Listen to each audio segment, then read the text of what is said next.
특검 수사가 끝난 뒤 남은 수사는 다시 꾸려지는 검찰의 특별수사본부가 맡게 됩니다. 박근혜 대통령에 대한 수사를 비롯해 우병우 전 민정수석과 다른 대기업들의 뇌물수사 등을 핵심으로 다룹니다. 김태민 기자입니다.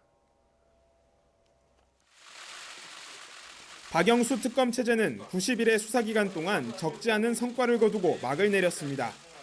이제 남은 수사는 자료를 넘겨받은 검찰의 목. 한정된 시간과 싸움을 했던 특검과 달리 수사기간은 물론 그 대상에도 제한이 없습니다. 이미 지난해 사상 최대 규모의 특별수사본부를 꾸렸던 검찰은 이번 수사를 앞두고 특수본 2기를 새로 꾸릴 방침입니다. 여기에는 지난번처럼 이영렬 서울중앙지검장이 본부장을 맡고 형사부와 특수부, 첨단수사부가 대거 합류할 전망입니다.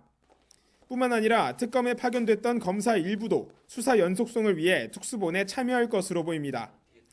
핵심 수사 대상으로는 박근혜 대통령과 우병우 전 민정수석, 그리고 롯데와 SK 등 대기업들이 꼽힙니다.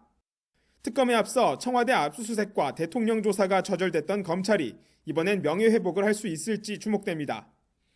또 검찰 지휘부와의 연락 정황이 드러나기도 한 우병우 전 민정수석의 수사를 어떤 식으로 처리할지도 관심입니다. 우 전 수석의 세월호 사건 수사 개입 논란 등은 결국 검찰 인사들에 대한 조사로 이어질 수밖에 없기 때문입니다. 뿐만 아니라 이재용 삼성전자 부회장이 구속 기소된 가운데 롯데와 SK 등 다른 대기업들의 뇌물 의혹 수사도 관건입니다.